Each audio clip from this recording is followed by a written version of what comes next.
citizen. Out of many we are world citizens, same vision is for equal rights and justice for the people them. What's happening to this beautiful world that we're living in? World citizen, lift up your voice. Welcome to another exciting episode of the People Powered Planet podcast, where each week we have exciting solutionaries working on how do we solve the problems beleaguering this little planet of ours. There are so many programs and documentaries about all the deep depth of problems in the world.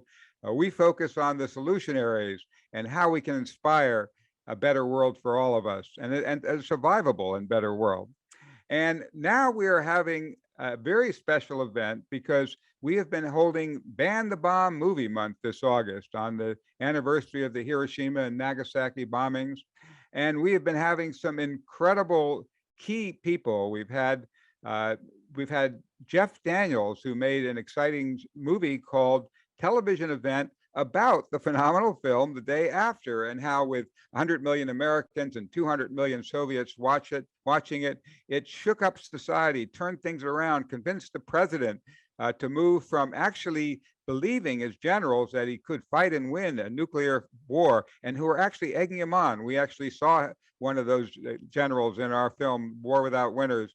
And he decided he had to start reducing weapons with the Soviet Union. And now we also had Nicholas Meyer, the producer, the director of The Day After and of several of the Star Trek movies. And we're talked about both cautionary movies that warn us about the dangers ahead and visionary movies that inspire us to the future we want to move toward. And for the grand finale of this special week, this special Ban the Bomb Movie Week, we have Susie Snyder. Now, after we watch these other programs about that historic film and about how we turn things around, the question comes down to, what do we as individuals do? How can we take action?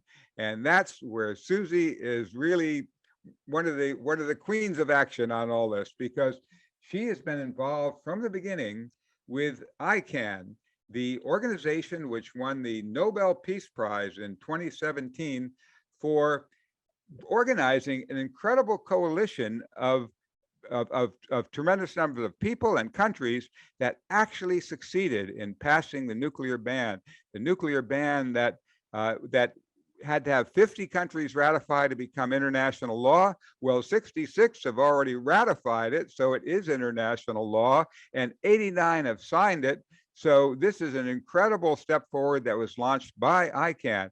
And Susie was working with ICAN 10 years before that, and struggling for years on it, and also is the key coordinator of one of the most effective things that we as individuals can do, and that is don't bank on the bomb. And we'll be getting to more of that later in the program.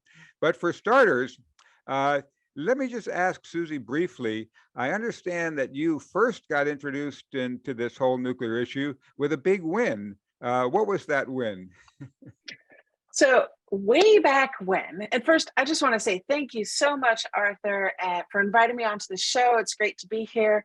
And I've been working on this issue and looking at ways to challenge and reshape our world and take the nuclear industry, maybe take them down a notch for the last couple and a half decades. And it got started with a project in Southern California where they wanted to build a nuclear waste dump at a little place called Ward Valley. And 25 years ago, and it was 25 years ago now, a group, 5 indigenous tribes came together along with support from activists all over the country and said no. And we occupied the valley for 183 days. And at the end of that occupation, the companies involved in putting the dump there, the US Department of Energy, the US Department of Defense, all of them said, oh, this isn't worth it. This is too much of a hassle. And they quit the project. And so for the last 25 years, we get together and we celebrate that win. And I thought, well, nuclear waste is something that's around for 8,000 generations or so. And if we can stop the contamination with this one project, if I can help do that, I could do anything. And so I've been working on issues around nuclear weapons and other nuclear issues since that time, with a few other projects in the midst, and really excited to continue, because we do have wins and we have to keep celebrating the wins that we have. It gives us courage and confidence to keep going. So thanks for Wow. asking me. Well, so back in 2007, when you first were working with ICAN, did you ever think that you would actually succeed in getting a treaty that was law around the world, that you would get a Nobel Peace Prize? Well, we had a little joke that one of the ICAN leaders and I, we used to joke, and we would say, one day we'll win a Nobel Peace Prize, but it was a joke. It was like late at night, we'd be like, one day we'll do this. And we never believed it was true. Instead, what we did was follow the courage of our convictions. And we knew that we had to change how we talk about nuclear weapons. We had to stop talking about it in the language of those who have and want to keep the weapons around forever. So stop talking about it in the terms of geostrategic security, but instead talk about it in terms of what the weapons do. And for me, that's what got me interested in this issue in the first place, is finding out, what do these weapons do? When I first heard and saw and met people who were directly impacted, whether they were impacted because they were forced off their land for nuclear testing, or they lived through the bombings of Hiroshima and Nagasaki, or their communities were contaminated to build the parts and get the parts for nuclear weapons. Finding out and talking about what the weapons do, it gives you a whole different perspective. And it's just not worth it to when you look at it that way. And other governments started to agree. But back in 2007, when we launched ICAN, we just thought, oh, well, let's do a new global coalition that energizes people somehow. Let's get young people involved. Let's see what we can do to shake up the world and put an end to this existential threat. Wow. So with that beginning and with that kind of little joke, what happened and what was your experience when that joke came to fruition in 2017? Well, I didn't believe it at first. And I saw it, and I was in a meeting with somebody I live in the Netherlands. I was in a meeting with somebody from the Dutch government, and I was meeting with a couple of think tanks, and we're trying to convince them that it was really important to get on board with this humanitarian initiative to talk about nuclear weapons in the context of their impact, to get rid of the US nuclear weapons stored an hour from my house. And I saw on my phone that ICAN had been awarded the Nobel Peace Prize, and I stood up in the meeting, and I threw my phone across the room, and I said, somebody needs to check this. I think we just won the Nobel Prize. And we did. But it was amazing. I was overwhelmed, and then I was so overwhelmed. My phone was just going off the hook, and calls with the press, and people all over the world saying, "This is this. Look at what you've done," and oh my goodness, what did you do? trying to understand it, and people who, especially people in my life, who kind of look at me like, "Oh yeah, Susie, she's got passion." And she's enthusiastic all the time, but she may not, maybe what she's doing is not what everybody's doing. Looked at me differently and started to say, oh wait, so this is serious. And I was like, yeah, we negotiated an international treaty. This is very serious. This is deadly serious. And I said, oh, but now it's really real. And all of a sudden, it became real to a lot more people. And for us within ICAN, it was this moment of, oh my gosh, we're recognized for the work that we've done, but it's not a gold watch. It's not a retirement. This is a challenge. Now we have to go further. Like, oh no, like we thought we were doing great, but oh, we have to be bigger and better. We have to be more impactful. We have to get more people involved. We this is our challenge to put an end to nuclear weapons. Wow. We have a tool to do it, and it added to our toolkit. It was very exciting. Well, we'll get more into that tool and how you're using that toolkit. But first, I'd like you to share with the viewers the feeling and the experience you had at the actual award ceremony. Oh my gosh, it was overwhelming to be there, and you know, when you've worked on something for a really long time, and all of a sudden you're in a room where people are recognizing that work and looking at you like a celebrity. It felt a little awkward. And I'll be honest, I was in tears through most of the Nobel ceremony because I was thinking about all of the people along the way who a lot of whom aren't here anymore, a lot of whom have helped me become the person I am, but also with whom I've shared this journey, this effort to change the world. And we were 500 people in the Oslo City Hall for the ceremony, but there's 500,000 behind us. And we're not alone in all of those people everywhere who had something to do with making this change. Every single person in that room has this massive community behind them. And it was so moving, and it was so incredible to hear Beatrice Finn, who is the director of ICAN, speak about having the courage to keep going, even when the most heavily armed governments in the world are throwing everything at you to stop you and to keep going. And Setsuko Thurlow, who was 13 years old at the time of the atomic bombing, and sharing her story and how she too knows and has known since that moment in 1945. What does she need to do? She needs to keep pushing, to keep reaching, to keep going. And it was amazing.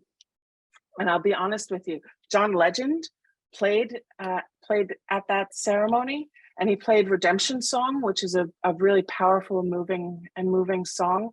And I don't think there was a dry eye in the house. I think I looked over and the Queen of Norway was wiping her eyes as well, because it was so beautiful, and this culmination of so much energy and so much effort.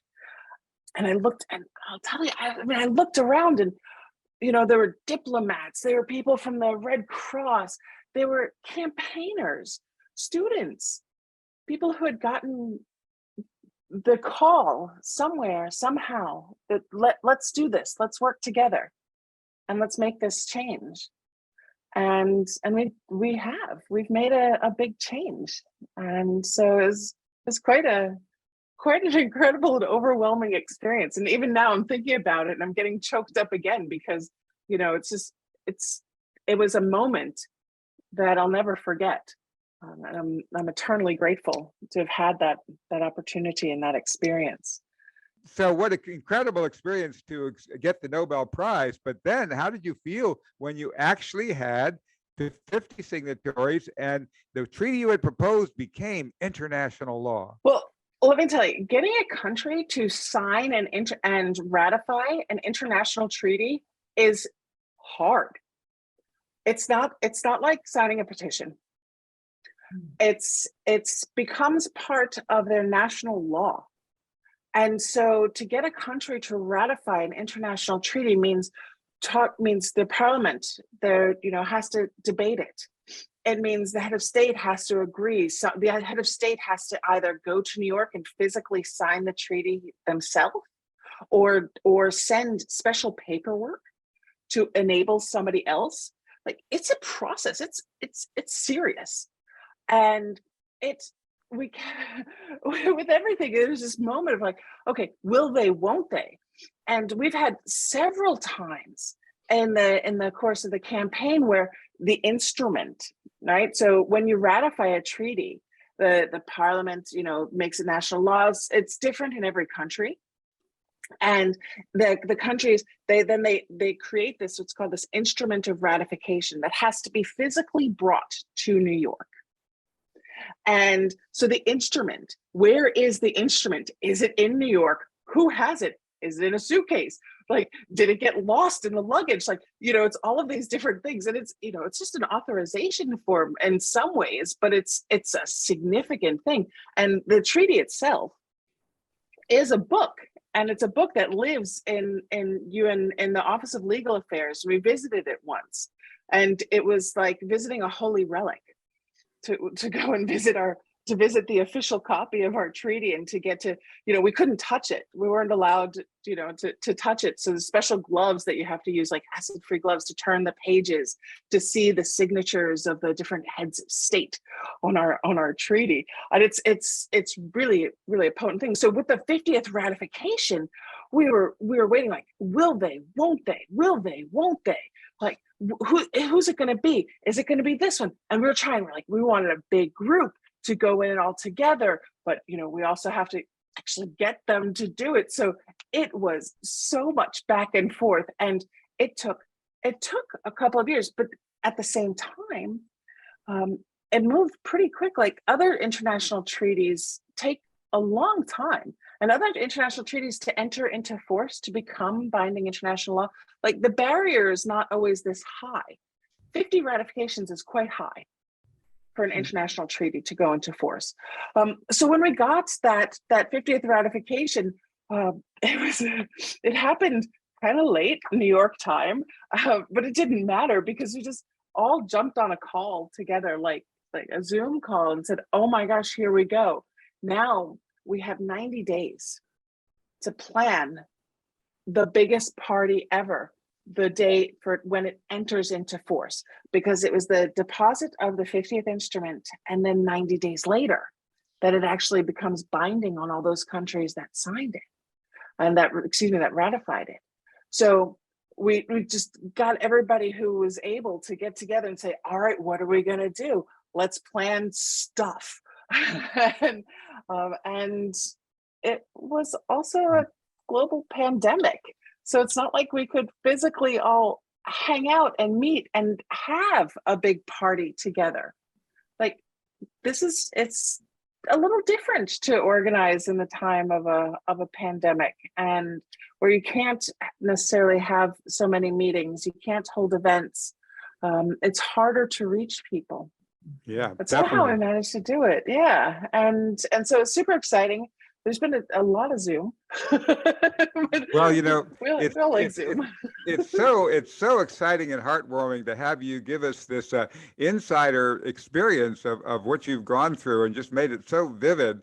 Now, one of the key things that we want to get into is, what does this treaty say about aiding or abetting, or what is it that it actually requires of us around the world? Well, what's really cool is that this treaty, like, there's been other agreements around nuclear weapons, like, oh, we won't spread around the technology without having certain safeguards on it, or there's been bilateral agreements between the US and Russia to say we'll check each other's numbers, we'll reduce the numbers, we won't do certain types of delivery systems.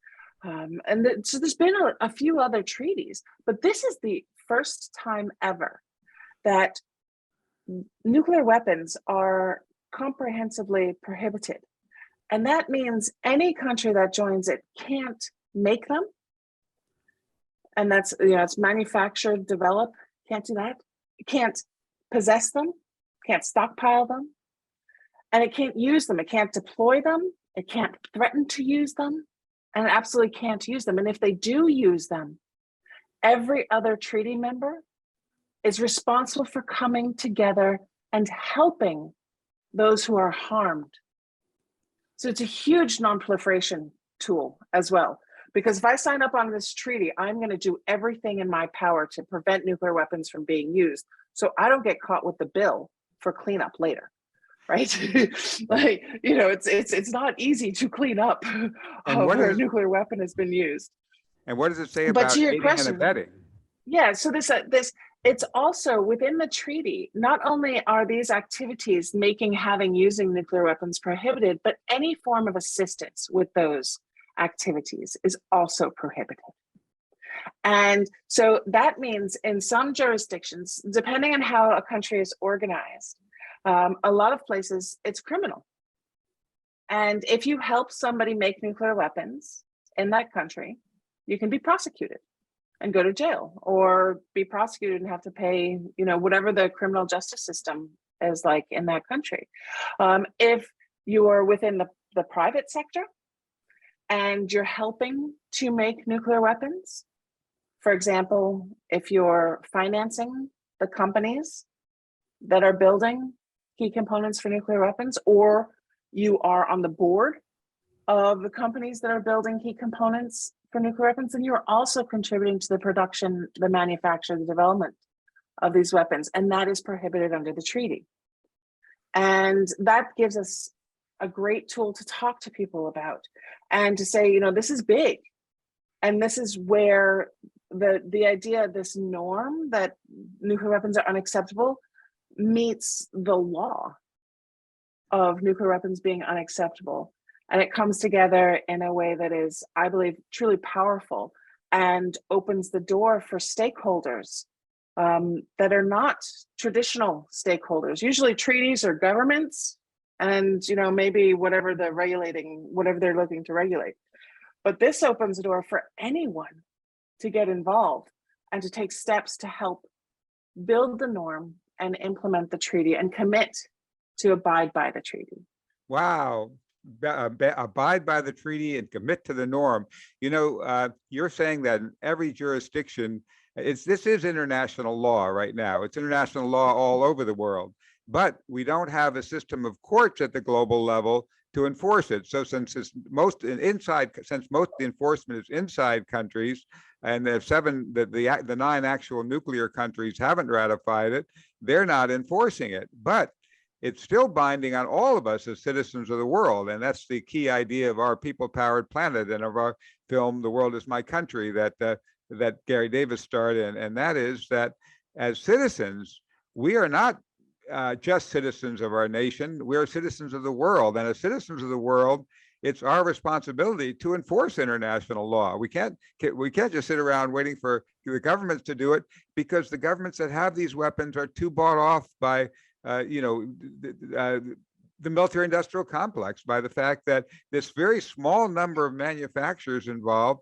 lobby the right congressmen and people, and we haven't made it, as you put it in your thing, we haven't made it not worthwhile for them to do it. And so that kind of moves to the second hat you wear, which is being a part of Don't Bank on the Bomb. Can you tell us a little bit more about, first of all, I understand you were a key person in getting that started, have been a coordinator or the key researcher. Tell us a little bit more about your experience with Don't Bank on the Bomb, which is the handle that lets us, the citizens of this world, enforce this treaty. Abide by. We're doing stuff that's against the law. If we aid, abet, or in any way assist the development of nuclear weapons, we are under international law. We are law violators. How can we abide by? How can we as citizens help enforce this treaty? So this is, I'm so glad you asked, Arthur. I mean, Don't Bank on the Bomb is a project that we started because not every country is ready to join the ban treaty. And we started even before the ban treaty was in place. Here's the thing, it's really important to think, okay, nuclear weapons are awful. And they're the worst weapon that's ever been created. They create a 1,000,000-degree fireball and they vaporize a city. That's what they're designed to do. But it's one thing to know that. It's another thing to do something about it. And we wanted to build a pathway for people everywhere to do something about nuclear weapons. And there's the path of course, get in touch with elected officials and get cities on board to make resolutions and declarations, create nuclear weapon free zones within communities. All of these things help. But there's also getting rid of the incentive to keep these weapons around. And so what Don't Bank on the Bomb does is it names the companies that are hired by governments, by the nuclear armed governments, to produce the key components that are specially designed for nuclear weapons. Companies like Northrop Grumman, Lockheed Martin, Boeing, Airbus, Raytheon, all of these companies are hired to produce key components for nuclear weapons, and they're specially designed components. So it's not like, it doesn't list companies that are always saying, just making sheet metal, right? Because sheet metal gets used for all sorts of things, including missiles. But these are companies that have specific and special contracts to contribute to the nuclear weapon industry and are part of that industry. But the other thing Don't Bank on the Bomb does is it identifies who's financing those companies. Because to get those contracts, to bid on those government contracts, some of which are quite lucrative, you have to put in years of research and development. Somebody needs to pay people. You need to take out loans. You need to finance bonds. And of course, almost all of these companies are publicly traded, so they have shareholders they want to make a profit for. And that's where we come in. Because we can talk to the banks who are financing them. We can talk to the investors, the pension funds, the asset managers, our local church, the community center, the foundations that fund us, all of these people, and say, hey, we don't want our money to be used in any way to support nuclear weapons. And it's something we can do. And I've personally had the experience of, I would walk into banks, especially pre-pandemic when I was traveling a lot, I'd go into banks and ask them, do you have a policy that makes sure my money, if I open an account with you, will never be used for the production of nuclear weapons? Now, if you ask a bank teller this question, they will look at you like you're kind of crazy. Maybe you grew an extra head out of your shoulder. But at the same time, you have a right to ask. The customer does have a role here, and the potential customer especially. And so it's something that can start a conversation and get more people on board with this issue. I've asked at a lot of banks, and most banks, the teller has no idea what I'm talking about, does look at me like I have extra heads, but all of them offer to come back and find out for me. And then we have a conversation. Some of those conversations have run up the line. And that's how we've made some changes. We've successfully moved money out of the nuclear weapon industry. We've seen major global pension funds, in particular, actively divest from companies like Boeing and say that they will never make their money available to Boeing as long as Boeing has these contracts related to nuclear weapons. They say it publicly. Now, this idea, of course, didn't come out of nowhere. We learned from other campaigns, particularly the campaign to stop the production of cluster munitions, that we can change company behavior by gathering financial actors and putting pressure using them and as clients to encourage them to do so. Lockheed Martin, which is the world's biggest arms manufacturer, several years running now, I think they want to get an award.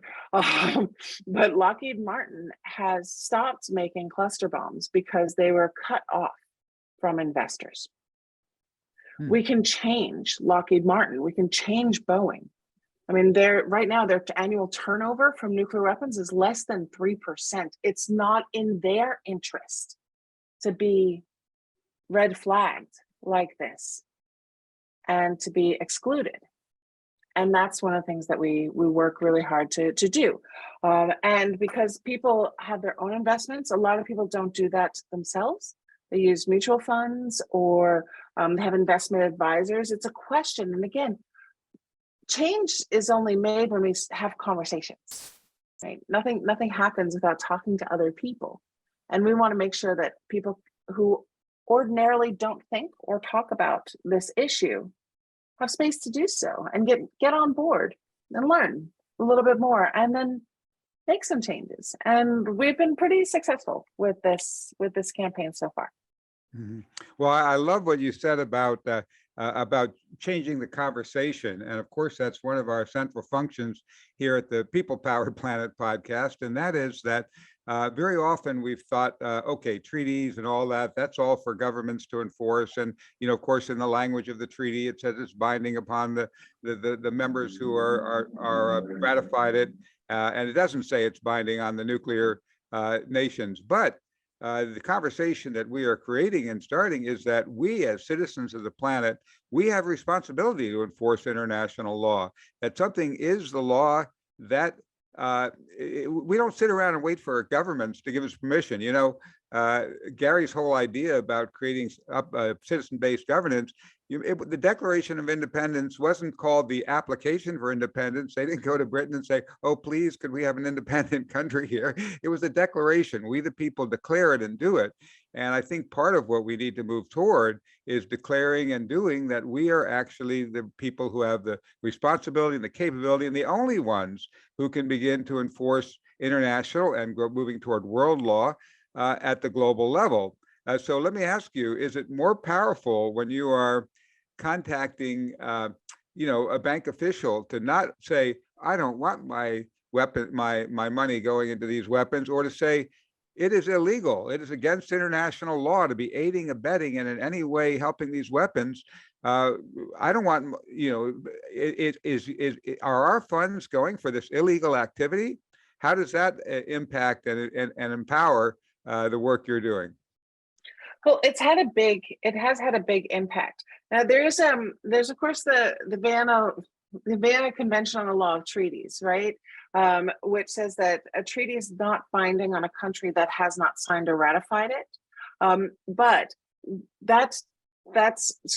we have to be careful when we talk about this, because we do talk about the risks that banks will face, especially if they're operating internationally.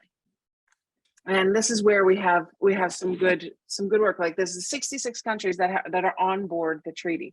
So, for example, a bank like Santander, which has subsidiaries in the U.S., it has subsidiaries operating in Chile, in Brazil, all throughout Latin America. Most of Latin America has signed and ratified this treaty, is on board this treaty. So a bank like Santander, their operations in those countries have to be in line with this treaty. Their operations in the US, you know, because the US isn't on board, that's what we're doing. We're pushing to say that we're creating a normative look at this treaty, saying that this is what should be international law for everyone, should be the norm.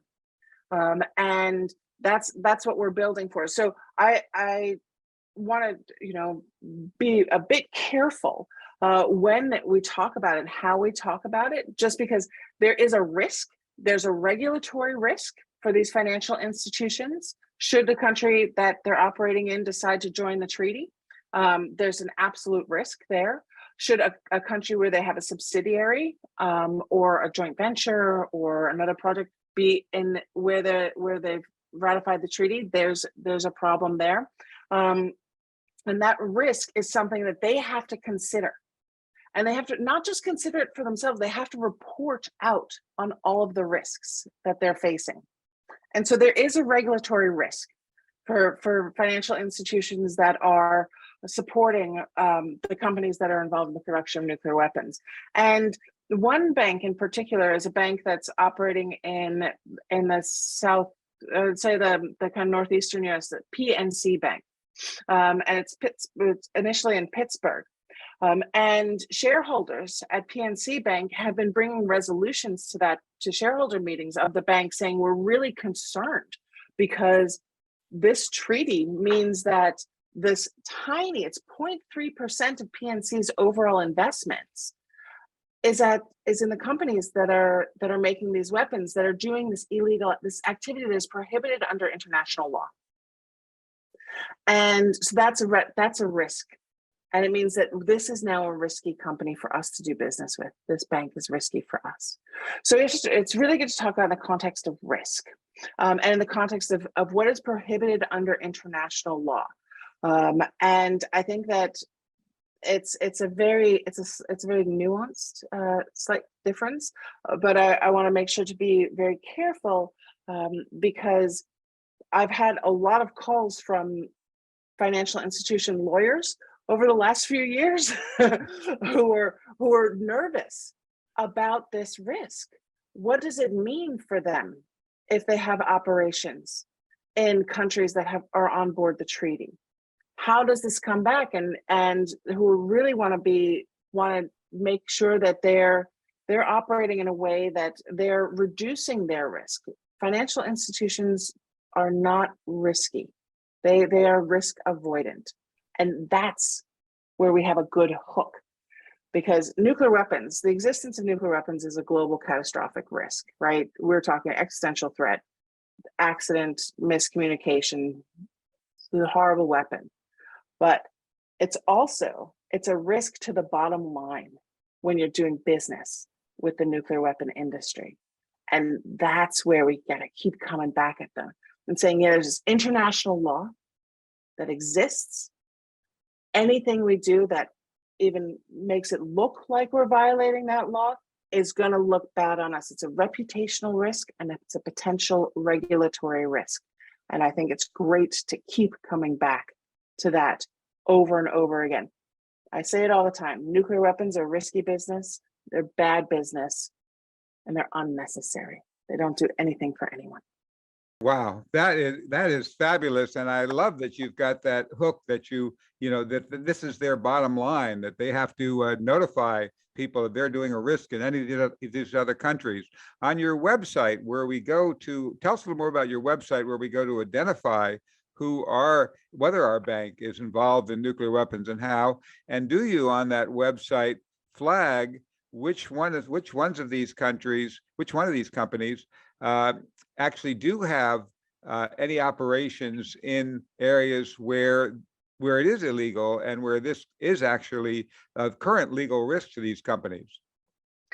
Well, I'll be honest with you, our research team is not huge. So we don't list, we have 200 or 300 or so financial institutions that are involved in financing the nuclear weapon industry. And we're not able to list the area of operation for all of those, simply because it's not a huge research team. But what we do have is on the website, you can go to don'tbankonthebomb.com. Super simple. And you can look at things like the nuclear weapon producers. Who are the companies that build nuclear weapons? Where are they? There are campaigns popping up all over the world doing events, especially in the coming month, targeting those companies. There's been strikes at a lot of these companies over the last year because the employees themselves have not been treated very well by the management. The companies are not doing so great. So you can identify them by looking under nuclear weapon producers. And then if you look at the section who invests, you can see a list. You can sort the list by location. If you're in Canada, you can see who are the Canadian institutions that invest, if you're in the US, you can see most of the investors are in the US. You can see who they are.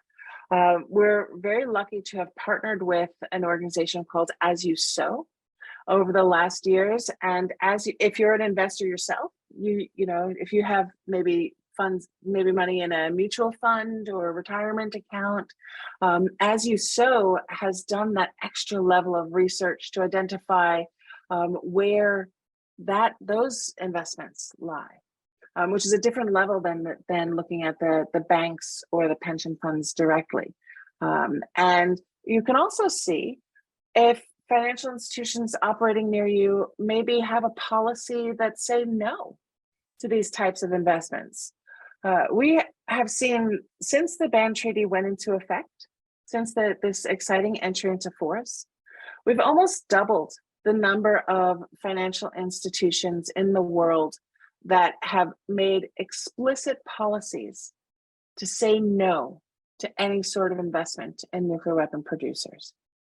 And I'll tell you, they don't do that out of the kindness of their heart.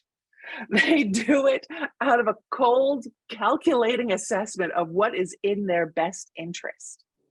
And they hear from clients, and they hear nasty things about nuclear weapons in the press.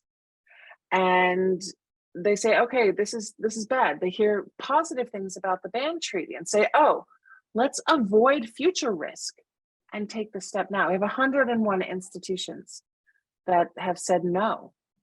And that's pretty huge.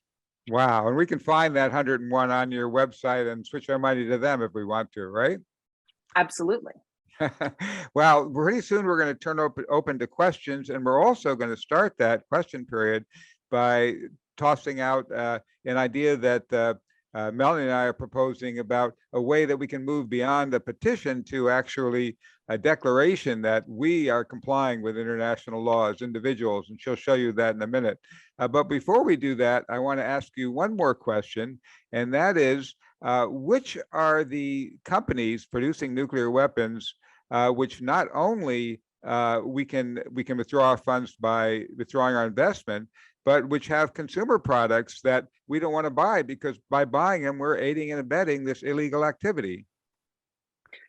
Well, the biggest company, the household name, they probably made your thermostat, is Honeywell.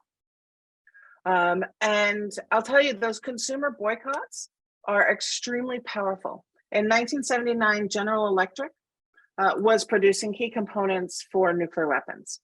And they were doing that for the US as well as for the UK systems. But people said no. They said, when I turn on my light bulb, I don't want it to be from a company that makes nuclear bombs.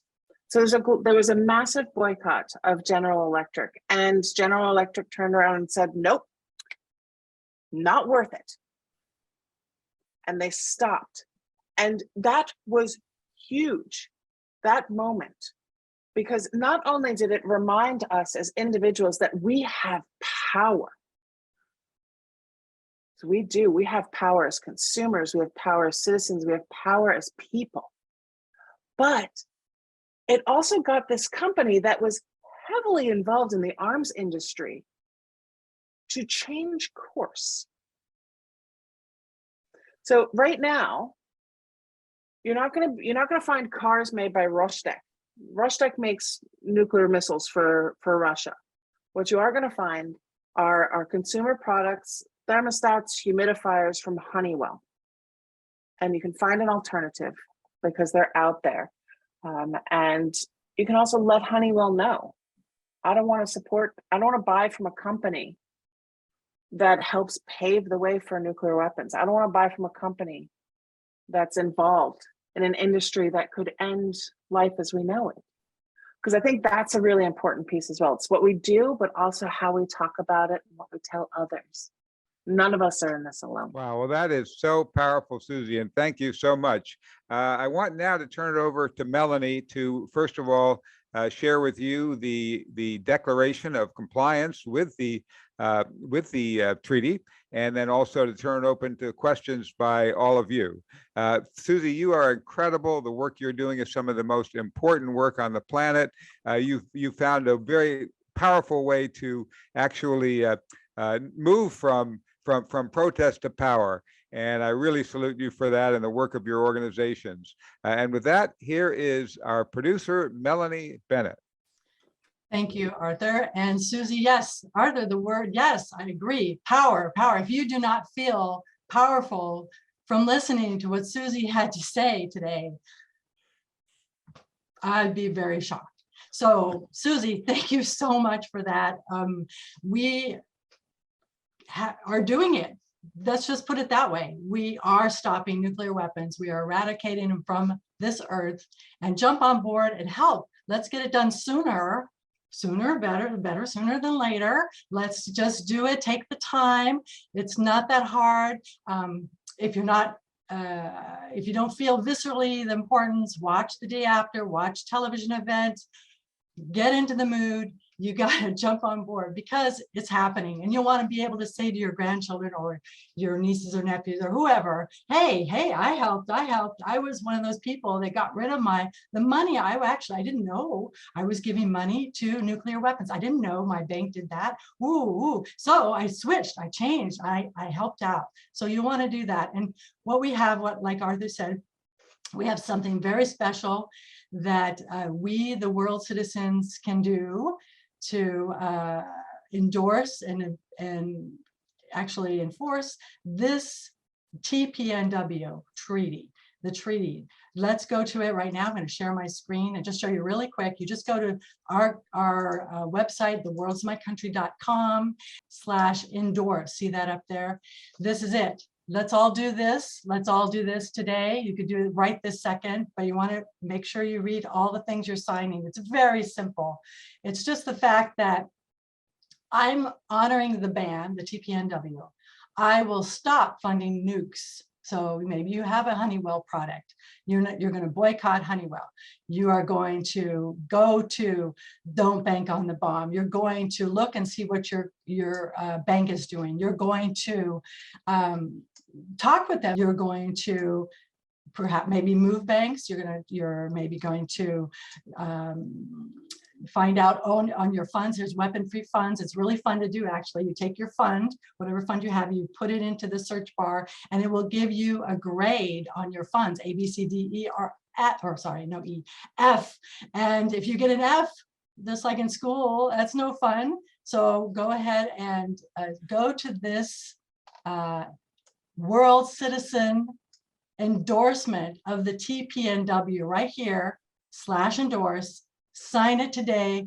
We've just opened it up for signatures. You could be the first ones. The key thing is to sign it, then do it. You do it right after you sign it. Take the time and do it. This is incredible. Okay, so I'll stop sharing. And now we're going to go to questions. So for our first question or comment, we'd like to go to Vasanthi. Vasanthi, go ahead and unmute and ask your question. Or make your comment. Oh, thank you. It's been very rewarding for me to learn so many things. I have just two questions. One is, because of the period involved, can a country go back on a signature that they have put down in the treaty? Is it reversible? My second question is, because countries are warring amongst themselves, do the countries demand that if there is another signatory of a country they do not like, they will withdraw or something like that? Is it conditional? Thank you very much. Thank you so much, Vasanthi, for your questions. You cannot take your signature off once you've signed. You can, however, if you have ratified it, you can withdraw the ratification. There's an article in the treaty, and every treaty has this, that lets you leave, but you have to justify why you're going to leave. And it can trigger with the ban treaty, the nuclear ban treaty. If a country that is on board decides that it wants to withdraw, to leave the treaty, it will trigger a meeting of states parties. So that means all the states parties come together, and what they're going to do is they're going to work really hard to keep you on board.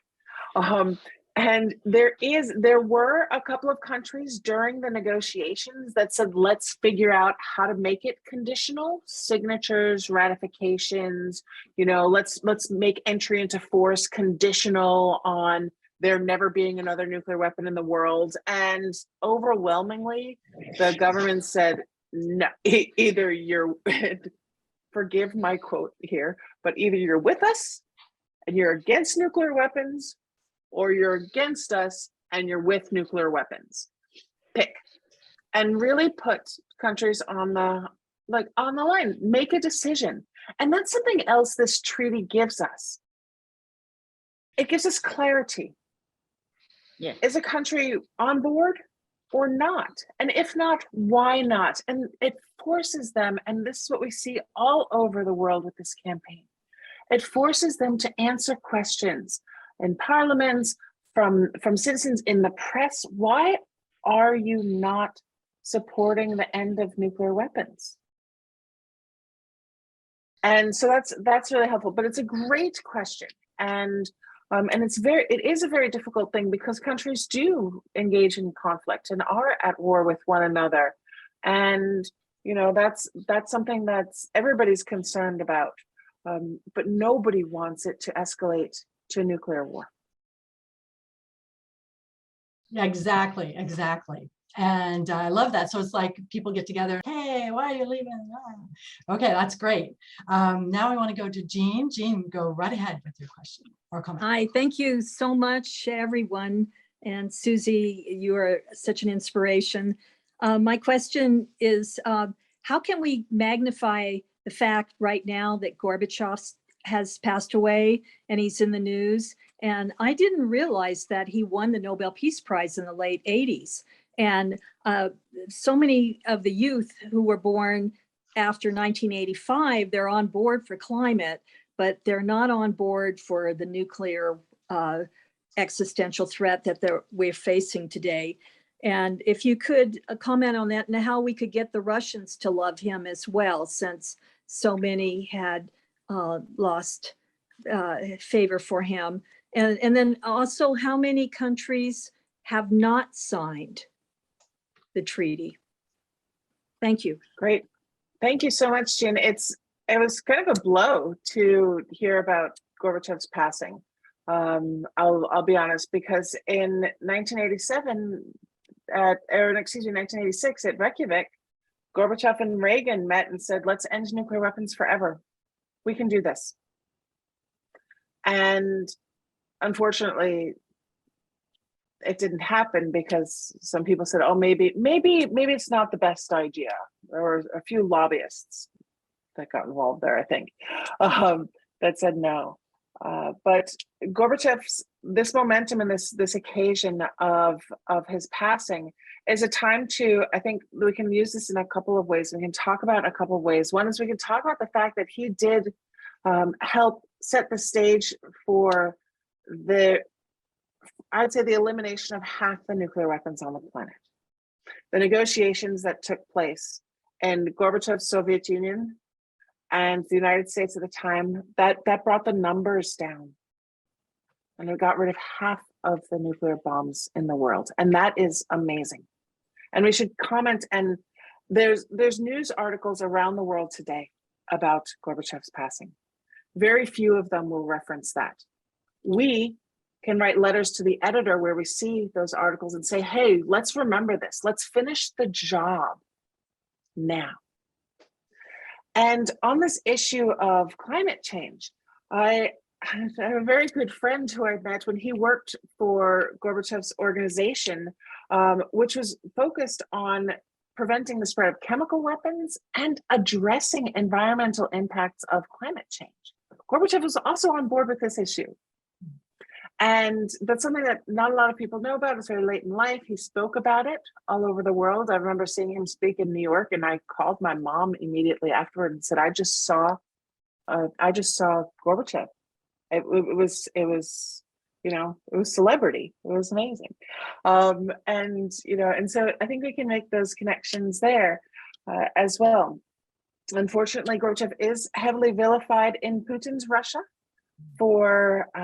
because he's blamed for the breakup of the Union, the Soviet Union, and it depends on how you look at it. Of course, where you sit might be where you stand. And a lot of people might say that was an opportunity for people to come and have governments that were representative of their history, their culture, and their community, instead of being underneath a monolithic society that wasn't their tradition. It depends on where you sit, and but I think we do need to be attentive to that. And people are very wary of speaking ill of the dead, and maybe that's something we can keep our minds on as well, and talk about this. I mean, this is a man who again proposed to end nuclear weapons forever, and whose negotiating efforts got rid of half of the weapons world and reduced the threat of use. Like that broke down those threats, and it was Gorbachev that helped get rid of 7,000 American nuclear weapons in Europe and got rid of nuclear landmines and floating nuclear mines. Like there used to be mines in the ocean that were nuclear. Could you imagine? Like imagine a Carnival cruise going off course and bopping into a nuclear explosion. Like this was a possibility in the 70s. And it was because of the work of Gorbachev that helped get rid of that. And that class of nuclear weapon no longer exists. So let's take this opportunity in this moment as people are talking about him to talk about that part and share that with others when and where we can. Wow, my gosh. Thank you for, celebrate. What a great man. What a great man. That's incredible. And as far as how many countries are left to get on board, there are 193 that are with the UN, but there's controversy about how many countries there really are. So just minus that, and we'll just keep working, right? Absolutely. So just to let you know, Jean, the treaty, the ban treaty, had its first meeting of states parties. So countries that are on board got together and met in Vienna in June, and it was amazing. I'm still overwhelmed, and it resulted in an outcome, an action plan, and a declaration. And that declaration said, we are under no illusion about the difficulty of our task to rid the world of these weapons, but we will not rest until they are fully abolished from the world. And so those countries that were there, those 66 countries have committed to not rest. They will bring others on board. They have appointed national coordinators to help get more countries in their region to join, to do outreach. Like there's work happening here, because nobody is safe as long as nuclear weapons continue to exist, and they'll impact everyone. So everyone has a right and a responsibility to do something about it. A responsibility to do something about it. Now, Susie, do you have time? We have 4 more questions. Is that possible? How late can you stay? 2 minutes? I can stay I have negotiated with my 6-year-old son that he can watch TV. Okay. Yes. And he also agreed. He was very nice, and he said he would take a shower by himself and brush his teeth if as long as I'm done in about 15 minutes. Okay. And come and tuck him in. Oh, he's helping too. He's helping this. Absolutely. Yes. Absolutely. Okay, well then we'll go quickly to Andre. Andre, go right ahead. Oh, hello, Melanie and Glenn and Arthur and Susie. Thank you for all you're doing. It's fantastic. With Beatrice Finn, when she wrote in the People in the Nation magazine that we need a feminine powered political way of doing things, I cried, because that's what I believe. And so even with all the great things that are happening, with COP26 failing, with the NPT conference failing, that we need something different. And because military spending and nuclear expansion is increasing, even with all these great things. So I have a proposal for a people movement, a people-powered planet, Arthur. And before Russia invaded Ukraine, the whole world said that no to war. What an opportunity. The people don't want war. And now's the perfect time for a global peace movement. And Secretary General Guterres set the stage with a call for a global ceasefire. So I have a proposal, and I want to ask you what you think. I propose a plan to unite the climate and the peace movement into the largest people movement in the world. It's a plan, the plan is ready. It's a global movement of nonviolence to add to all the stopping nuclear expansion and war, but a plan to create trust and respect among nations and people, because without the trust and respect, nothing's going to change. The 9 nuclear countries are proving that. So my idea is based on Helen Caldicott's original idea, with women leading the way. It's not just about women, it's for everyone. And by the way, we met originally in 2005, Susie, at Helen Caldicott's NPRI symposium. I don't know if you remember. I was wondering, you looked familiar, and I was trying to figure out why. Thank you for reminding me. I want to tell you, Andre, I have some good news for you. The Pace Bene has a global campaign for nonviolence. And on the 26th, they call for a week of action on the global campaign of nonviolence, the week starting from the 21st of September, so the International Day of Peace, and actions across the world. Last year, there were some 4,000 or 5,000 actions that took place. This year, on the 26th of September, the focus is on divestment, and it's about identifying where and who is funding violence and taking away the financial incentives to do so. And so this is an opportunity not just to link our work on climate and nuclear weapons, but also our work for justice, to end for-profit prisons. It's about building the community and building the world we want. So the Global Campaign on Nonviolence has tons of resource materials available for this. There's already lots of actions that are registered on their website. And I encourage you, take a look, and this is where we can connect. We can cross-pollinate our movements and be strong, because there are so many people who are working to create the world we want. We just sometimes walk past each other without realizing that we're doing that. And so let's get together and let's find ways. And so many things are opening up, and we can be out and be with one another again. So let's do that safely and effectively and connect. And I think it's really important. You know, the world that we want we're close to it. We just have to take the power from those who don't want to give it up. But I think we're doing that, and we're doing it together. Yes, together. That's it. So Anne, you're next. Go right ahead. Well, this is very exciting, and Susie has been very helpful. Thank you, Susie, for helping us see how we can do individual divestment. And Rotary Action Group for Peace is planning some sessions with individuals, and if you would like to be part of that, we would be very happy to have you. I will put my email address in the chat. Rotary Action Group for Peace was at the TPNW first meeting of state parties. 2 of us were there, and 9 Rotarians were at the NPT review for a full month. It's really interesting. The whole sense of optimism was in the TPNW conference, with an action plan of 50 items in 3 days.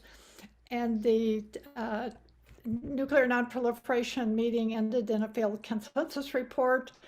But there were some openings there, some initiatives on diversity and inclusion of women, all genders, by the way, which caused some controversy. But anyway, I really encourage you to think about yourselves as civil society observers. You can go get accredited with your peace organization, and it can be really fun. Very, very cool. And it's something, I think if you can travel to events, it's great. If you can't travel to events, to support others from within your community to go, to find, to get together, to do watch parties, and you know, watch what's happening, and then to make it local.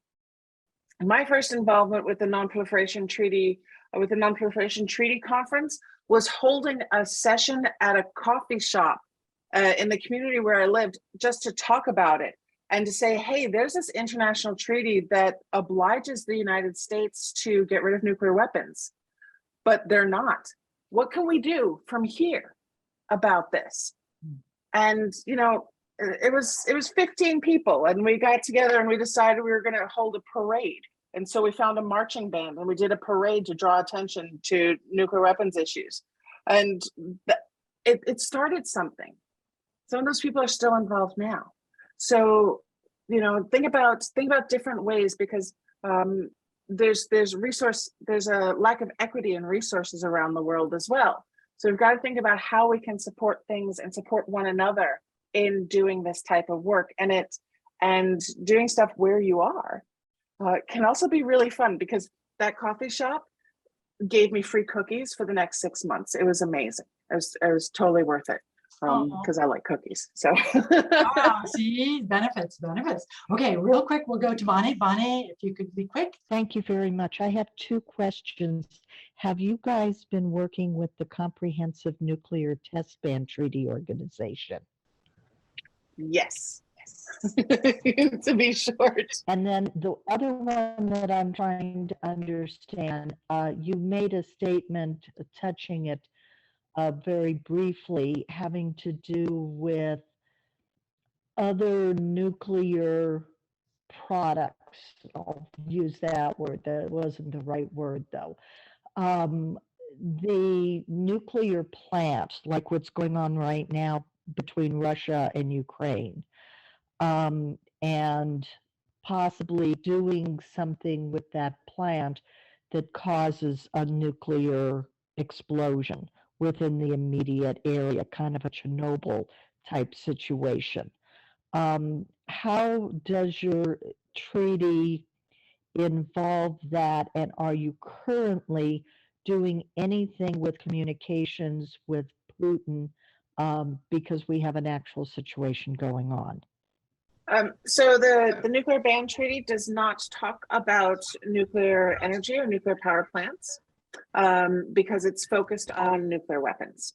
However, there are a team of inspectors from the International Atomic Energy Agency who are at the Zaporizhzhia nuclear power plant and meeting with the staff on the ground to look at ways and means to prevent any sort of Chernobyl type accident from happening. And in order to facilitate that, negotiations had to take place to allow them to come in, because they've been trying to go for months. But finally, they were allowed to go in this week. And so that is something that is taking place. But the nuclear weapons treaty focuses on the weapons themselves and not other areas of nuclear technology. So, Yes, thanks for the question. Yes, pinpointing that, and that's great. That's a relief that they're there now. That's great. Okay, Glenn, go right ahead. Thank you. Yeah, I've been working against nuclear weapons since the 70s, and ordinary people feel like, oh, I'm so small and powerless, and the problems are so big and out of my control, and I'm not powerful enough to do anything. The remedy, of course, is grassroots organizing. We can change the culture. We all remember that movies from the 1930s, 40s, 50s portrayed smoking as really cool and sexy. And now we know smoking is gross and disgusting. We changed the culture, and we need to change the culture about nuclear weapons and the culture about national security. We need to debunk the national security myth and promote true security, which is everybody on the planet needs to cooperate. And this is where Arthur and Melanie's work about world citizenship is important. And so we need to shift the culture, debunk the national security myth, and debunk the assumption about deterrence being necessary, all that stuff. Change the culture. And I put in the chat link to my workshops about organizing grassroots movements to empower people to do that kind of stuff on any issue that we care about. Thanks. Great, thanks so much. Thank you, Glenn. My goodness. And now I have to say we have Robin Lloyd with us. Robin, would you like to go? Hi, Robin. It was way back that we knew each other in Women's International League for Peace and Freedom, and where I still do work for negotiations, not war, in the Ukraine. My question is, I attended several days at the Non-Proliferation Treaty Review Conference, and I was very, in fact, I wrote a piece saying it's a fraud that they're getting together. They don't really plan to solve anything. The nuclear nations are not going to move. And I was basically right. My question is, with that failing, does that in some ways strengthen or give more energy to the TPNW? I hope. I mean, let's get going here on really trying to control nuclear weapons. And that's the only way to do it now. Well, Robin, it's great to see you, number one, and it's always a pleasure. And I've always been a great fan of your work and continue to be. And I think you're absolutely right. What it showed this month of negotiations that resulted in nothing, a blocked outcome, and an outcome that even if it hadn't been blocked was extremely weak. On real issues around reducing the threat of nuclear weapons, around reducing the numbers of nuclear weapons, and it didn't have a single time-bound action involved, and that was a pity, and it was heartbreaking, and I feel so bad for those who put so much energy, because a lot of people and people from government, civil society came with good faith intentions to get a good outcome from that negotiation, and they were unable to. What it does show is that there's still hope. There is a 50-point action plan that came out of the meeting of states parties for the nuclear ban treaty, the treaty on the prohibition of nuclear weapons. States and countries that are not yet on board that ban treaty can also support and get involved in the activities, for example, around looking at environmental remediation or victim assistance to those who have been impacted by nuclear weapons use or testing. They can help by doing risk reduction measures, by keeping lines of negotiations open. The failure of that conference is not the failure, it's not our failure. And I think it's really important to keep that in mind. And there is another way. There's another treaty that exists that has a work plan, that has facilitators and a time-bound action plan, and that has a next meeting set up to check in on progress. Next November in 2023, they're going to come back again and meet and say, what have we done? What do we need to do next? There's a plan here.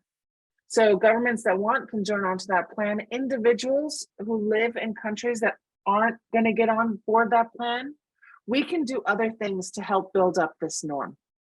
And that's where our work to continue to call out those who are complicit in keeping nuclear weapons around. And that could be the companies involved, the banks that finance them, the think tanks that take money from the nuclear industry. We can talk about this and share that information, say, we don't want to have anything to do with this. And we can find ways to organize, to empower one another, and to pledge our work to encourage, to encourage others. A lot of cities are coming on board and supporting the nuclear ban treaty. It's something that people can do. Parliamentarians have signed around the world. There's thousands of them that have signed a pledge to work to support this treaty. You can, like I said, you can get in touch with your bank, or you can do other stuff. There's lots of ways to do this. And what we have to do is continue to make nuclear weapons seen as what they are. Big, clumsy, dumb bombs that are designed to vaporize a city in the flash of light. That's what they are. If we keep talking about them that way, it's just not strategic. It's not useful. And I think that we'll continue to build momentum for the ban and for this broad peace movement to say no to these weapons, and we'll get rid of them that way. I'm confident that we will. I am confident as well. Susie, my goodness, yes, and here you are. You are here now, you're listening now. In the future, this go-to ICAN, go to Don't Bank on the Bomb, go to Weapon Free Funds, go to The World Is My Country /endorse the World Citizen endorsement of the TPNW. There you go. And all of us together, of course, they're the 25, 27 companies that are making this possible, this horror, this weight that we're living under. Why all my life I've had to live with this weight.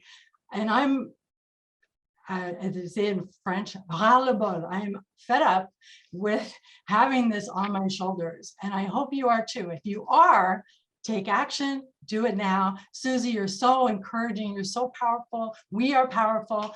Now I'm going to pass it over to Arthur. Arthur, take it away. Yes, Melanie, you're right. There are so few companies actually involved in the producing of nuclear weapons. And you mentioned their lobbyists influence these treaties. They block things from happening. They block things from happening in Congress, but they are tiny. They just have the money in the right strategic places. We, the people, have to take action, and we can easily outweigh them. We are the superpower. We, the people of the planet, when we rise above the nation state box and claim our rights as citizens of the world. So thanks for joining us. And Susie, I want to give you the last word to just tell us again, what are the key ways people can connect with you, get on your list, donate, support, and be a part of the fabulous work you're doing. Thanks again so much. And if you want information about the financial sector, go to divest.icanw.org. And there's tons of info on that site. And if you just search for International Campaign to Abolish Nuclear Weapons and my name, Susie Snyder, you'll find even more. So thank you again, and really appreciate the work that you're doing. And together, we're changing the world. Let's keep it up. Well, thank you, Susie. You are a fabulous speaker, and we are so thrilled to have you here on the People Powered Planet podcast, where each week we hear incredible solutionaries. Please go to our website and watch the replays of this entire Ban the Bomb movie month with Nick Meyer, the director of Star Trek and of The Day After, with Jeff Daniels and his fabulous new film, Television Event. And right on that same page, the peoplepoweredplanet.com, which takes you to our World Is My Country Club. You can also search for Beatrice Finn, F-I-H-N, the director of ICAN, and her wonderful interview about their work and also about getting that Nobel Prize. So thank you again. Join us each and every week for the People Powered Planet podcast. World citizen, lift up your voices. Oh, you know we got something to say. All we need is the same directions, heading in one way. Thank you for watching. Please subscribe to our channel and like this video.